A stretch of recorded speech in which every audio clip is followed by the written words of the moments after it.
a todos. Primero que todo, agradecerle a la Asociación Colombiana de Derecho Procesal Constitucional por permitir estos espacios en línea que generan un avance en la constitucionalización del derecho y principalmente en lo que corresponde a la responsabilidad del Estado por hecho del legislador.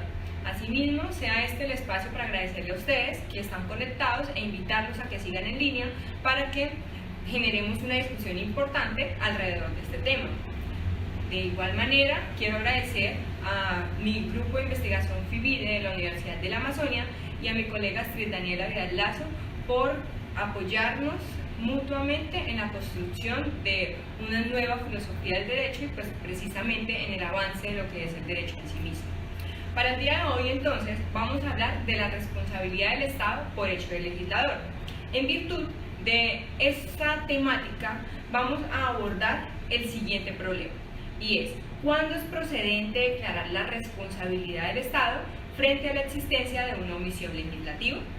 Para ello, entonces, manejaré una agenda alrededor de qué es el control de constitucionalidad, las omisiones legislativas, los elementos de la responsabilidad del Estado y los avances jurisprudenciales que se han planteado alrededor de la responsabilidad por hecho del legislador.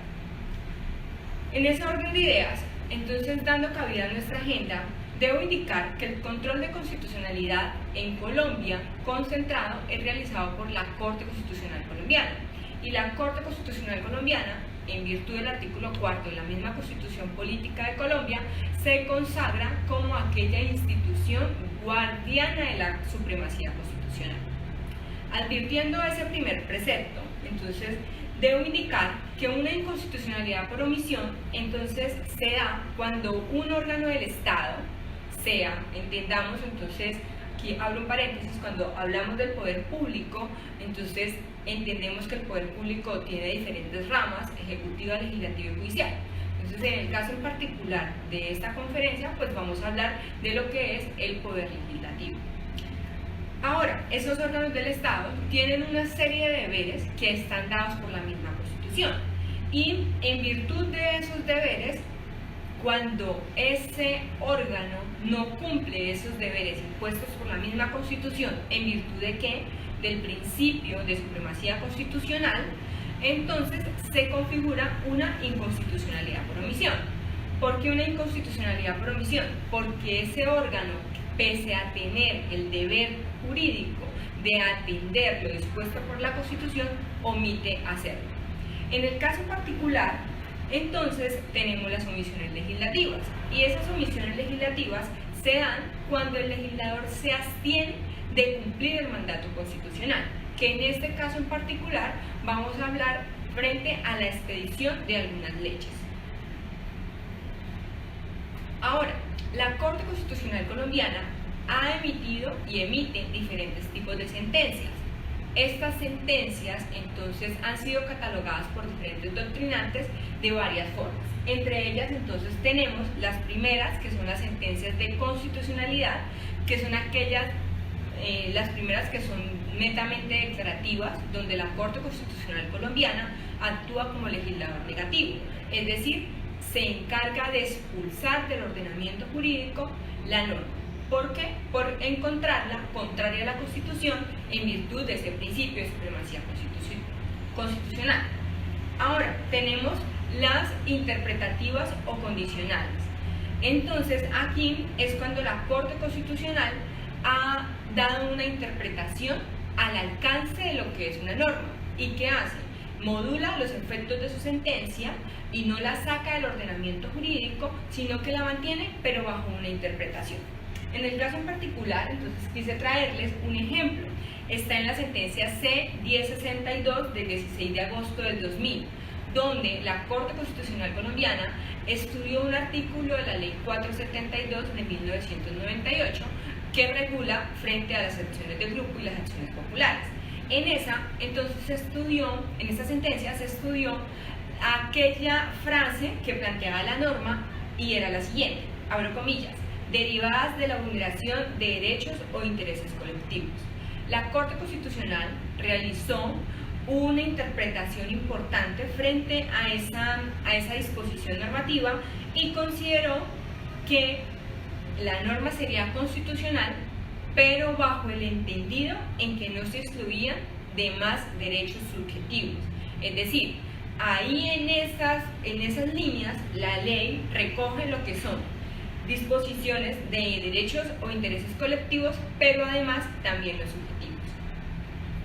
Otro tipo de sentencias que emite la Corte Constitucional Colombiana o las diferentes tribunales constitucionales en el mundo son las sentencias aditivas.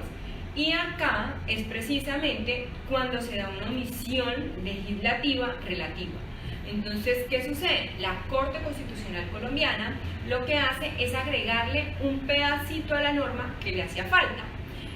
Caso de ejemplo que quise traerles fue la sentencia 1037 del 5 de noviembre del 2003, donde se analiza un artículo alrededor de las personas ya prepensionadas o para pensionar, donde la Corte Constitucional entonces decide incluir un pedacito de la norma. ¿Y cuál es ese pedazo? Donde plantea que ese reconocimiento de la pensión no se puede desvincular de la nómina de pensionados hasta el tanto no sea notificado el reconocimiento, porque de hacerlo así entonces expondría a las personas a un grave peligro, principalmente a vulnerarles su derecho al mínimo vital. Tenemos otro tipo de sentencias que son las sentencias sustitutivas, donde la Corte Constitucional declara la inconstitucionalidad pero reemplaza con otra que es constitucional. Ejemplo, la sentencia C-001 del 24 de enero del 2018, donde estudiando un artículo del Código Civil, la Corte Constitucional en varios artículos del Código Civil están sirvientes o tienen, por ejemplo, en vez de decir sirvientes, dicen siervos y de diferentes maneras. En este caso, considero que la expresión de sirvientes era inexequible, es decir, contrariaba a la Constitución, pero lo que hizo fue sustituir esa palabra por trabajadores o empleados. En ese orden de ideas, la Corte Constitucional moduló su sentencia de esa manera. Tenemos la de constitucionalidad diferida, que es una situación bastante importante que se dio aquí en Colombia y fue alrededor precisamente del derecho de petición en el año alrededor del 2014-2015, donde la Corte Constitucional, en virtud de la expedición de la Ley 1437, consideró que era inexequible porque no se había expedido en virtud de una ley estatutaria. Y en ese orden de ideas declaró una inconstitucionalidad diferida porque consideró que si sacaba de manera inmediata el ordenamiento jurídico la norma, es decir, hacía una declaratoria simplemente como legislador negativo, entonces se iban a generar muchos más problemas en el entorno y en el quehacer precisamente del derecho. Entonces, por ello, profirió una constitucionalidad diferida en el tiempo y dijo, es inconstitucional, pero le exhortó al Congreso de la República para que durante un tiempo determinado, 2 años, profiera la norma que debe proferirse, en este caso la ley estatutaria. Y en ese margen de tiempo, la ley es constitucional, pero por efecto diferido. Y por último, tenemos las sentencias exhortativas, y estas sentencias exhortativas, en Colombia en particular, se han dado en virtud de una sentencia C y de una sentencia T. Esas sentencias C son las de constitucionalidad y las sentencias T son las de acciones de tutela.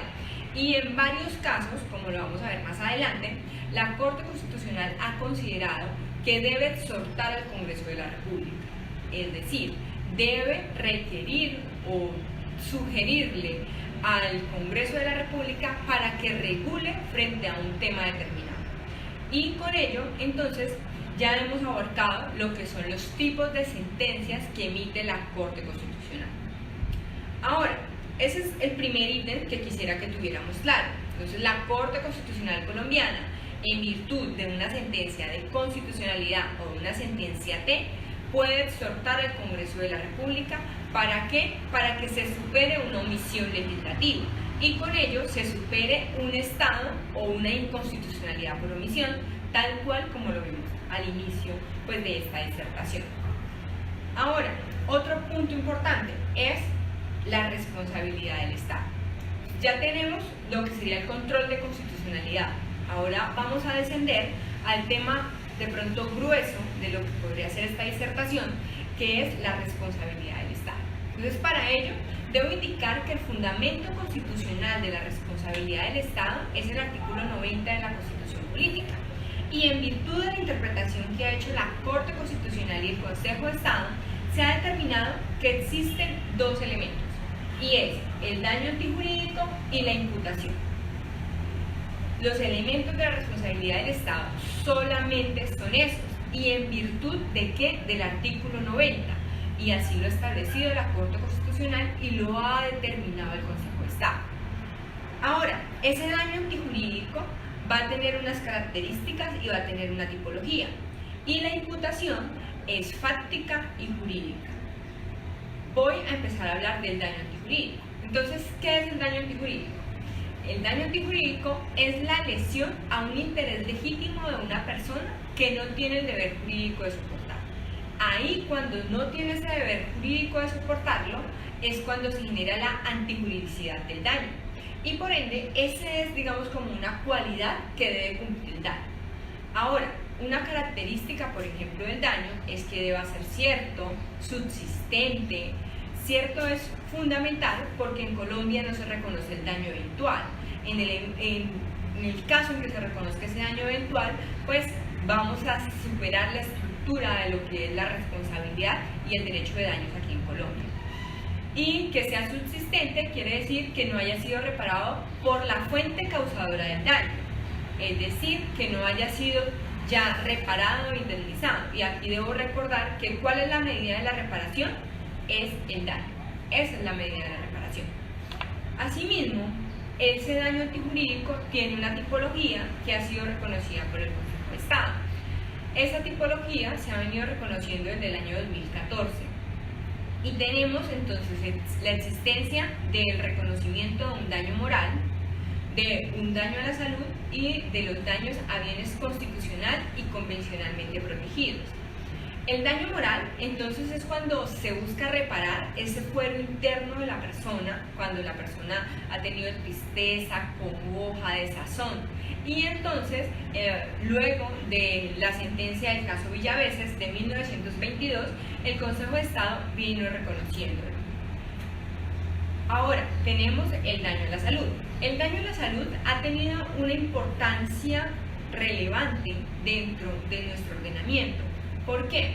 Porque en el año 2000 se profirió, o más bien se reconoció ese daño a la salud en lo que en ese momento se llamó daño a la vida en relación. Y que se reconociera como daño a la vida en relación, entonces implicaba que se buscaba reparar la afectación a las condiciones fisiológicas, porque también se llamó así en un momento, y también reparar esa vulneración y afectación a el desarrollo de actividades placenteras. Por ende, entonces se decía que quien podía solicitar ese daño era la víctima directa y la víctima indirecta. Un ejemplo del daño a la vida en relación, entonces piensen ustedes, por ejemplo, cuando una persona sufre una pérdida de capacidad del 30%, pierde su mano derecha y con su mano derecha era con la que se cepillaba, y ya luego de ello, ya de no tener la mano, pues va a tener que empezar a cepillarse con la mano izquierda. En ese orden de ideas se va a generar una afectación a esas actividades rutinarias. Con eso mismo, entonces, piensen también una persona que queda en un estado vegetal, ¿quién debe realizar esas atenciones paliativas? Entonces lo debe realizar su familia. ¿Será que no le cambia las condiciones de vida a la familia cuando una persona sufre un daño en sus condiciones fisiológicas? Claro, evidentemente lo cambia. Y por eso, a partir de esa sentencia del 2000, se reconoció el daño a la vida en relación. Sin embargo, en el 2011, luego en el 2014, el Consejo de Estado decidió remover toda esa terminología y reconocer solamente el daño a la salud. Y entonces, ¿quién tiene derecho al daño a la salud? Solamente lo puede solicitar la víctima directa, más no las víctimas indirectas. Y hace un MIS, o sea, reconoce también entonces que es por esa alteración a sus condiciones de existencia, pero también por la afectación a actividades placenteras. Entonces piensen ustedes, una persona que hoy antes le encantaba jugar fútbol y hoy por hoy ya no puede jugar en virtud del daño que se le causó por una entidad pública. Y por último tenemos entonces la tipología de daños a bienes constitucional y convencionalmente protegidos. ¿Por qué se reconoce esta tipología? Esta tipología se da en virtud de esa aceptación y la inclusión, por decirlo de alguna manera, que plantea el Consejo de Estado frente a la jurisprudencia de la Corte Interamericana. Y por ello, en virtud de esas medidas de rehabilitación, el Consejo de Estado lo adopta. Y con ello, entonces también, pues por eso se establece que son bienes constitucionales, porque nacen de la Constitución, y también convencionalmente protegidos. ¿Por qué? Porque nacen de la Convención. Aquí puedo hacer un paréntesis y podríamos hablar que el Consejo de Estado, de una u otra manera, está realizando control difuso de convencionalidad en recepcionar la jurisprudencia de la Corte en sus fallos. Bien, eso es el daño antijurídico, a grandes rasgos. Ahora, tenemos la imputación, también como elemento de la responsabilidad. Entonces, la imputación tiene dos niveles, un nivel que es fáctico y otro nivel que es jurídico. Ese nivel fáctico se puede dar por dos situaciones, por acción de la administración o por omisión de la administración. Por acción vamos a atender a la teoría de la causalidad adecuada. Esa nos va a llevar a lo que sería el nexo de causalidad. Y por omisión, cuando el Consejo de Estado, cuando la administración ha desatendido esa posición de garante que le asiste en virtud de la misma ley.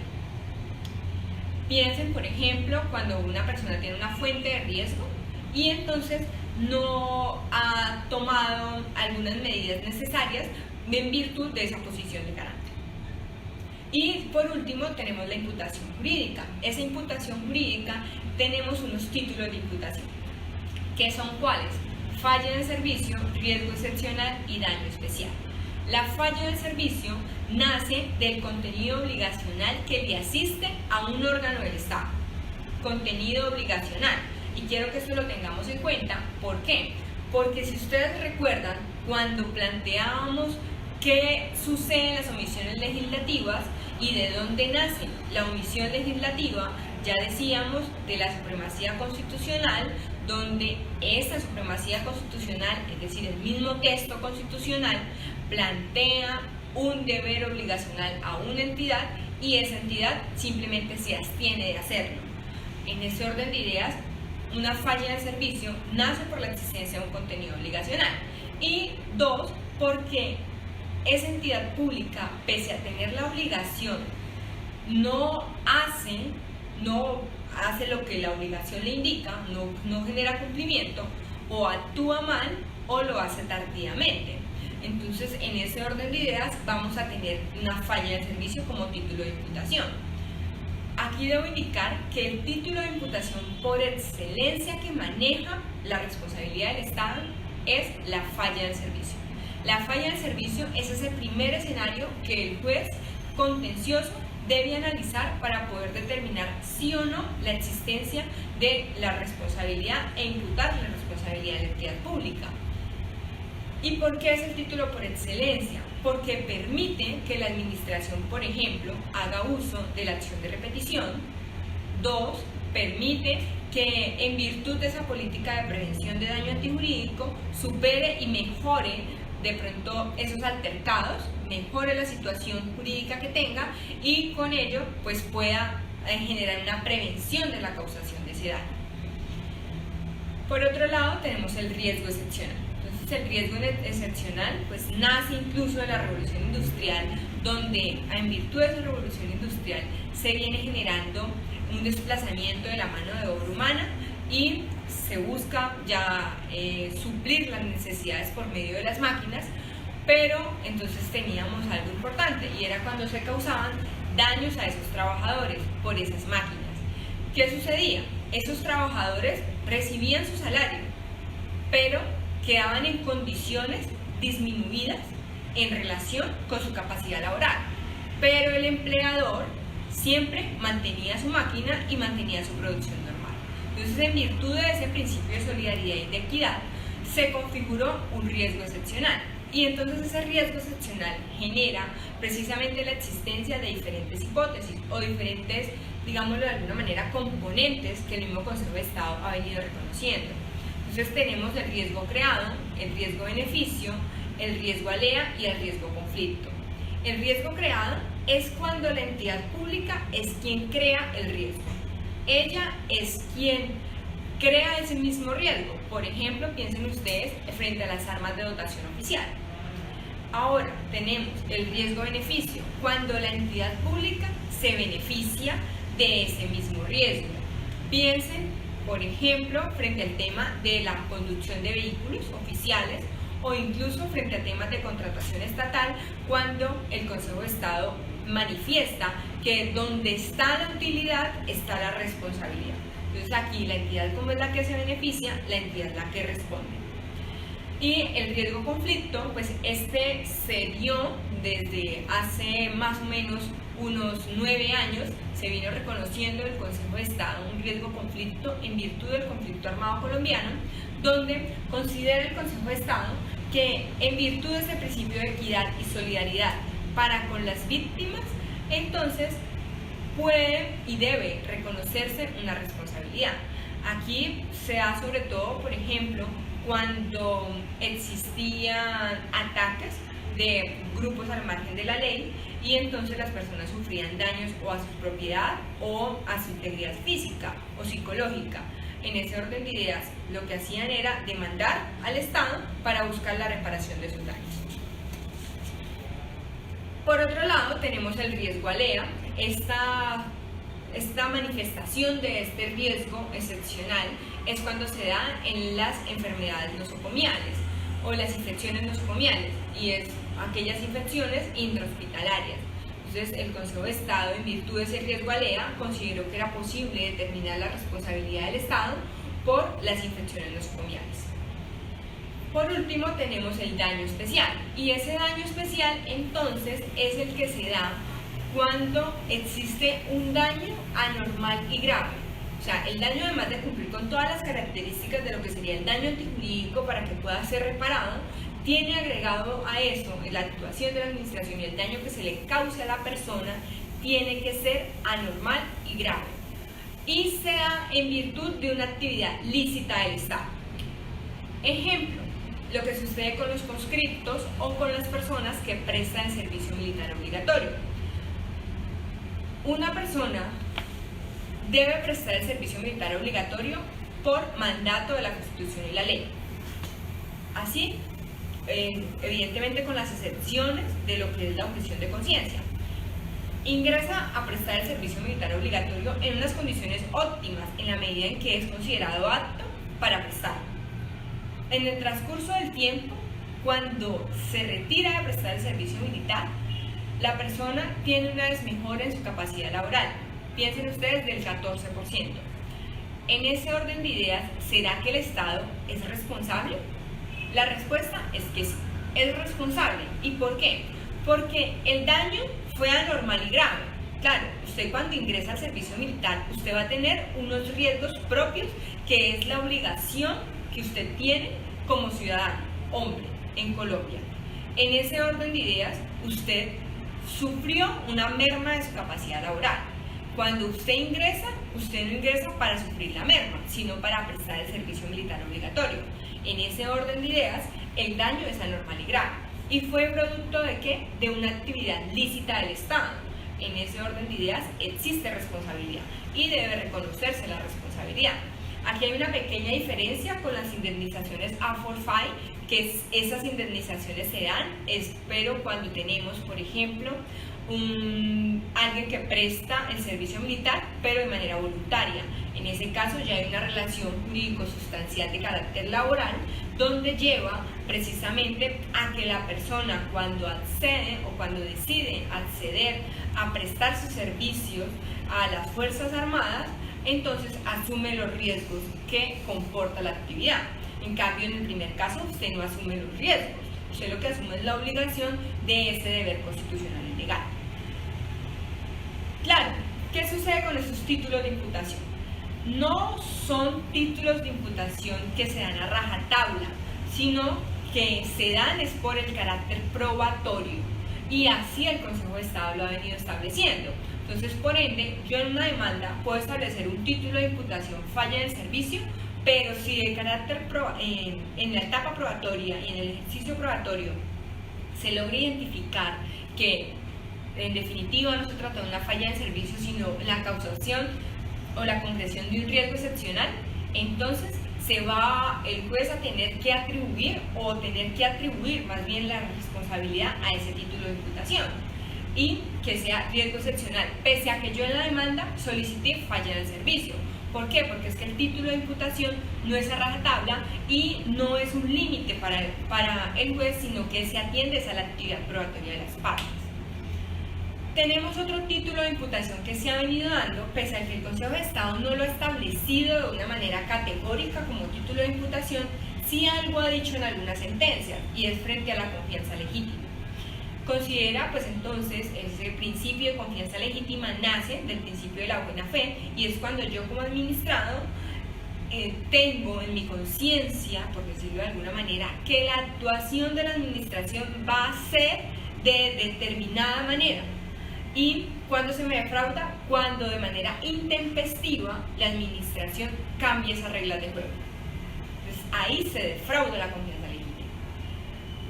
¿En qué caso se dio? En un caso, por ejemplo, de unos programas cuando se daban permisos para que se profirieran, para que se tuvieran varias etapas en lo que es el tema de la prestación de servicios de televisión y demás.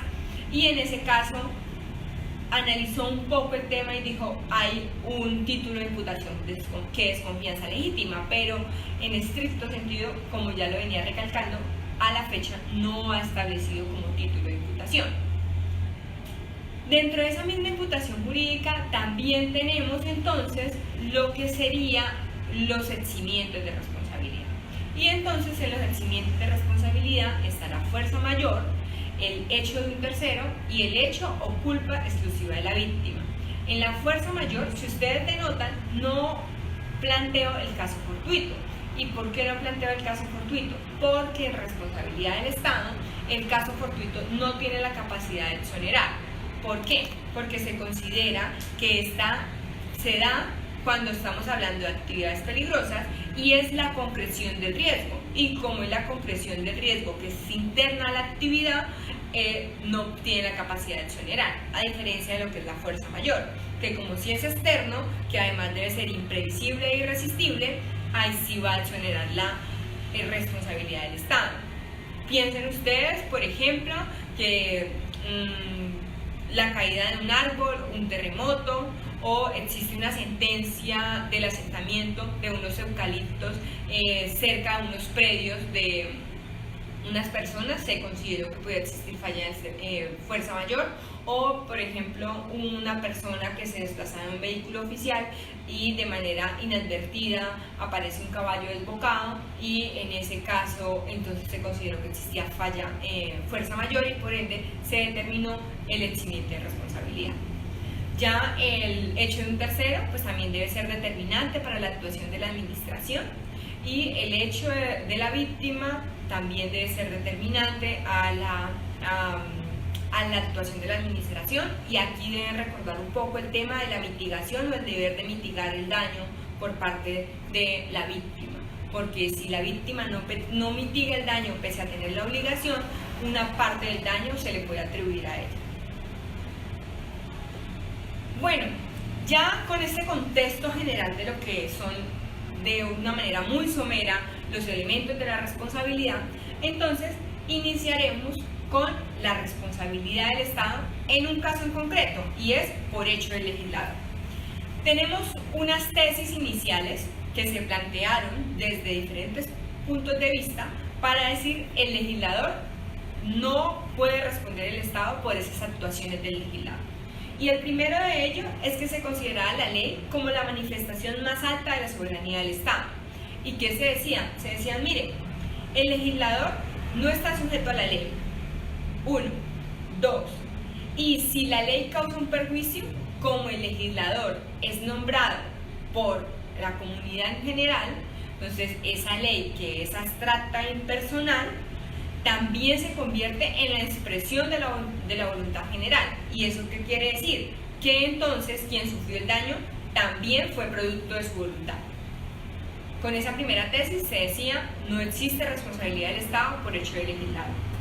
Tesis número 2, y era que la ley no podría violar stricto sensu derechos preexistentes. ¿Por qué? Porque el legislador tiene, por un lado, la obligación y la posibilidad, en virtud de ese ejercicio de configuración normativa, de poder cambiar las leyes preexistentes.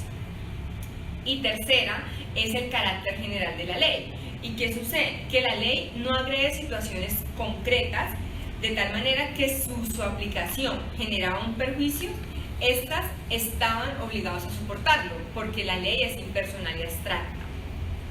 Bajo esas tres tesis no se reconocía la responsabilidad del Estado por hecho del legislador.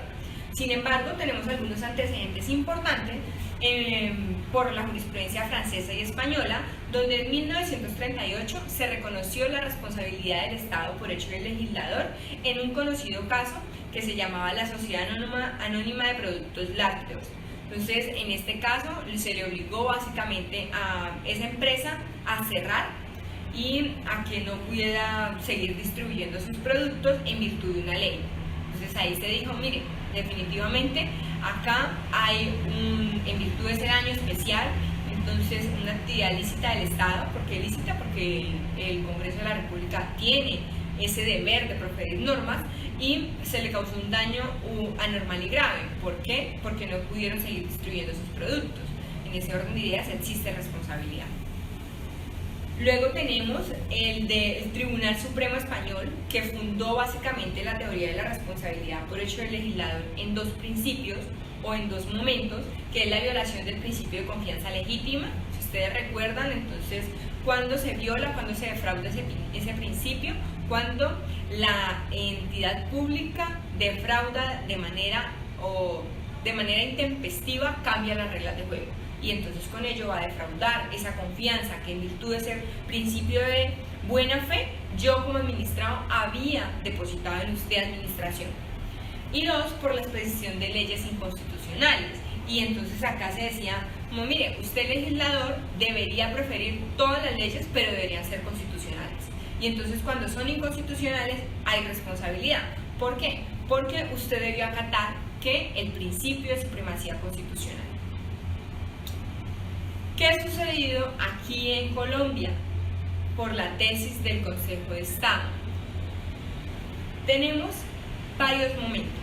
Entonces está una tesis jurisprudencial que parte del rompimiento del principio de igualdad frente a las cargas públicas. Esta se dio en una sentencia del 25 de agosto de 1998, donde por considerar la ratificación de la Convención de Viena, que se reconoce la inmunidad a agentes diplomáticos extranjeros en Colombia, se consideró que en virtud de ese rompimiento de las cargas públicas, el hecho que a mí como ciudadano me impidan demandar a una persona por tener un fuero, por ser un agente diplomático, entonces se declarará la responsabilidad.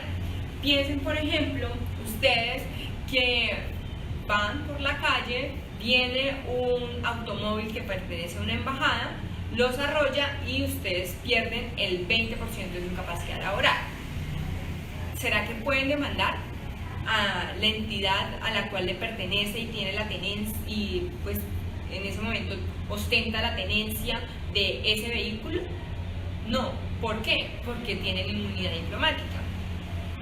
Aquí frente al tema de la inmunidad diplomática, frente a ambientes laborales, la Corte Constitucional ha dicho no hay inmunidad.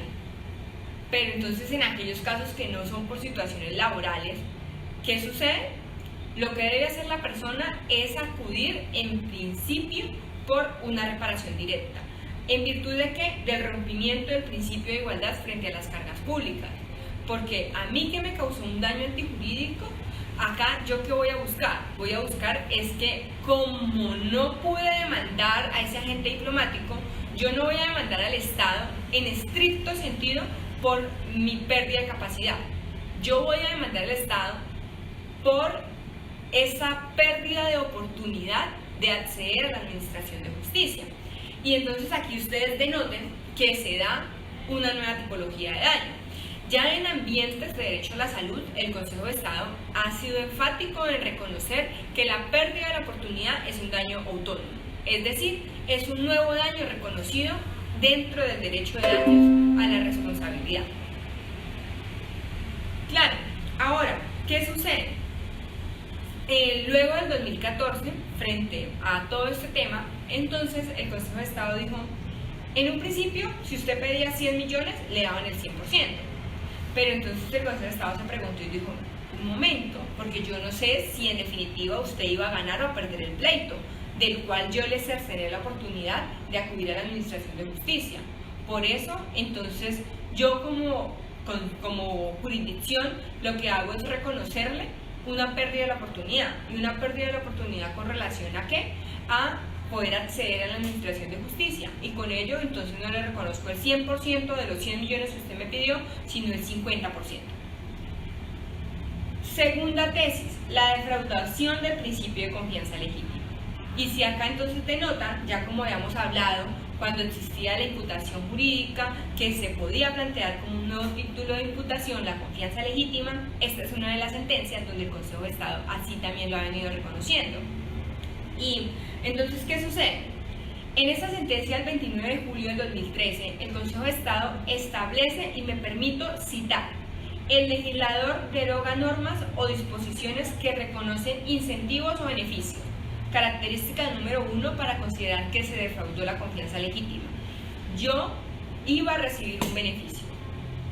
Y entonces, los particulares, previo al cumplimiento de ciertos requisitos, todas aquellas personas que al momento de la derogatoria no tenían un derecho adquirido, o sea, no estamos hablando que ya la persona tenía el derecho, no, pero sí tenían una expectativa legítima y razonable de que podrían acceder a tales beneficios por tener proyectos en ejecución. Entonces, cuando yo tengo una norma que me comporta un beneficio, y piensen ustedes que es del 2010, y yo digo, voy a emprender todas las acciones necesarias para tener ese beneficio, y empiezo a enmarcar todos mis proyectos para ese beneficio, y luego, cuando me falte un mes para cumplir todos los requisitos, al mes el legislador deroga la norma y ya no concede ese beneficio. ¿Será que usted como administrado no se le defraudó su confianza? Porque usted estaba haciendo todo lo que una expectativa legítima y razonable, todo lo legítimo y razonable para acceder a ese beneficio.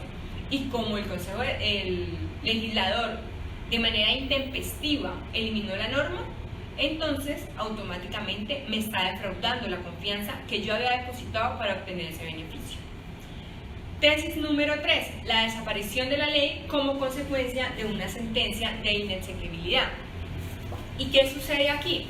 Entonces, se ha planteado por muchos si cuando la Corte Constitucional Colombiana declara inexequible la norma en virtud de que, ya lo hablamos en los primeros minutos, control de constitucionalidad concentrado realizado por la Corte Constitucional por ser guardiana de la Constitución, entonces me dice esa ley no es constitucional.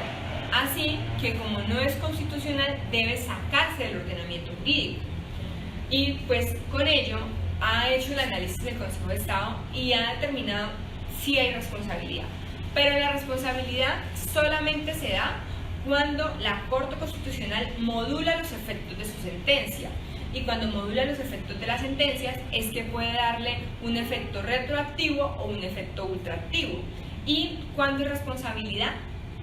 Cuando el efecto es retroactivo. Entonces, si el efecto es retroactivo, en ese orden de ideas, se puede considerar la responsabilidad del Estado por hecho de legislador. Bien, ahora, entonces, ¿qué ha sucedido en la vista?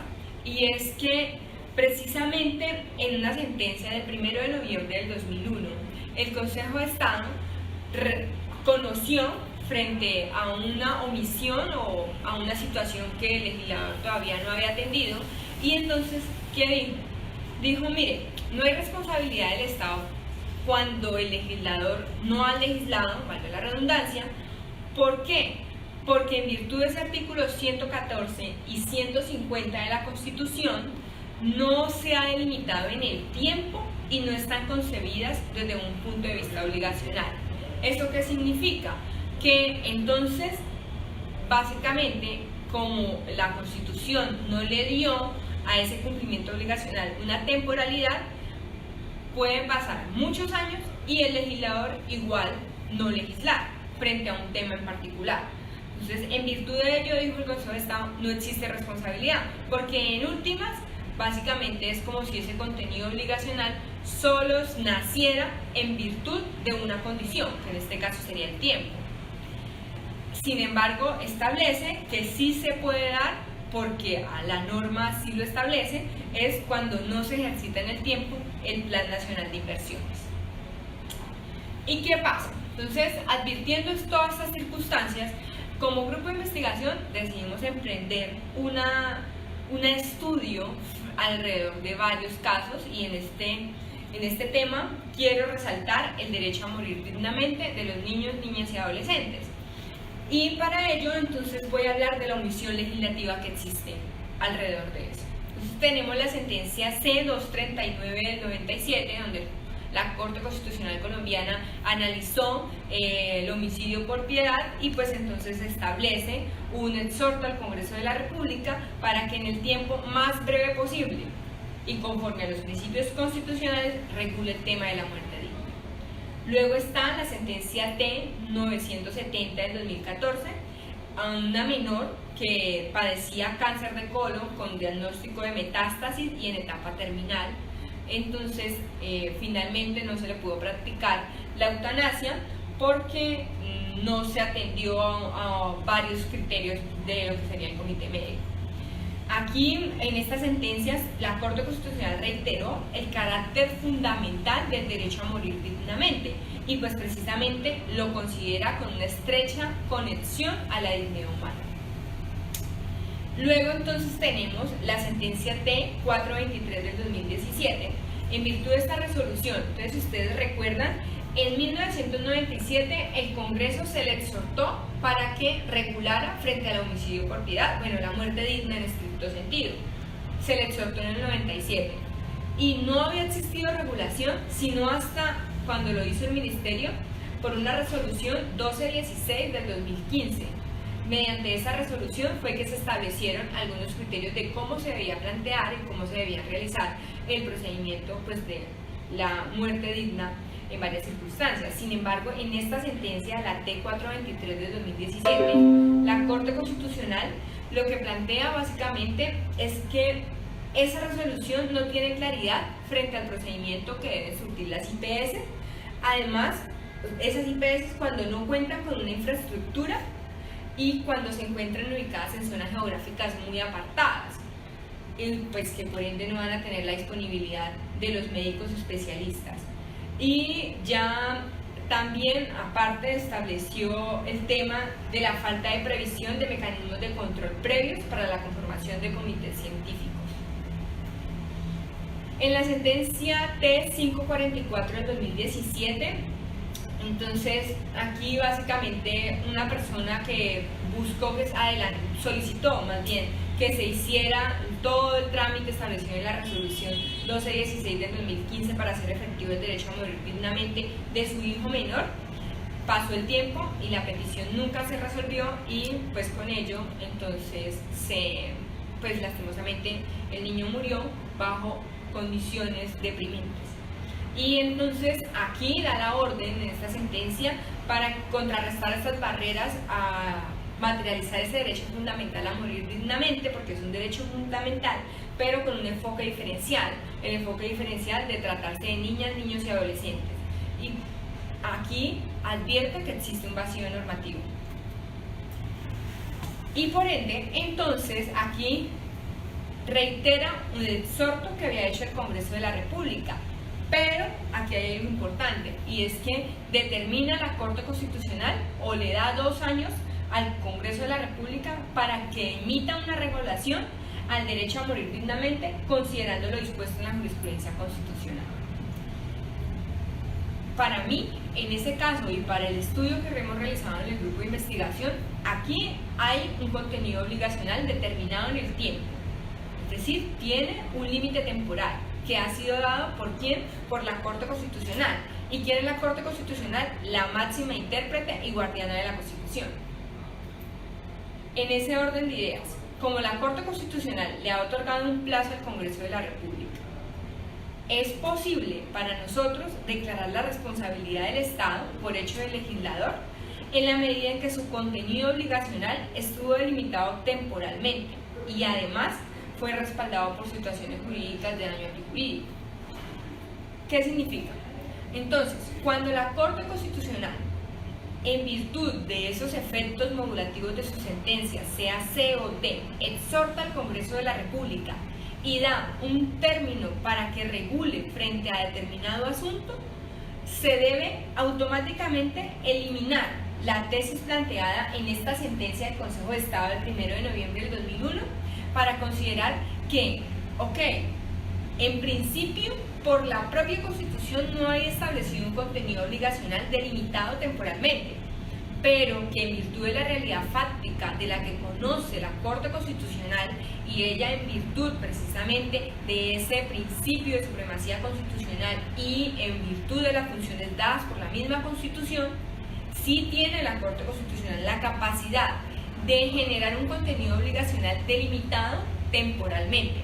Y como es delimitado temporalmente, en aquellos casos donde el Congreso de la República, pese a existir ese tiempo, no lo haga, va a existir una responsabilidad del Estado. Entonces ustedes se preguntarán, bueno, ¿y yo exactamente qué le voy a atribuir? ¿O qué juicio de responsabilidad se va a hacer alrededor de esto? La respuesta se da encaminada a la tipología de daños.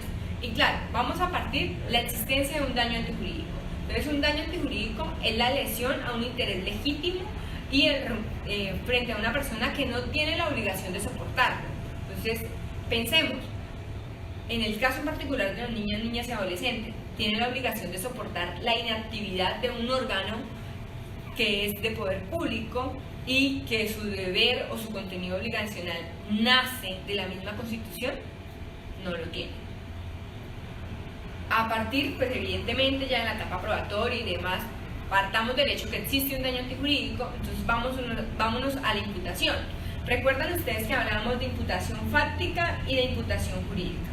Entonces, la imputación fáctica es la que se da por acción y esa imputación fáctica que puede ser por acción y por omisión. Entonces, por acción es cuando hablamos de la causalidad adecuada.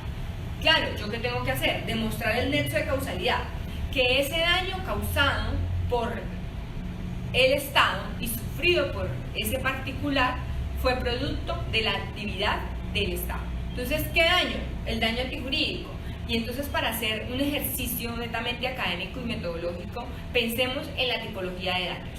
¿Yo qué daño será que puedo atribuirle cuando voy a imputarle responsabilidad por hecho del legislador?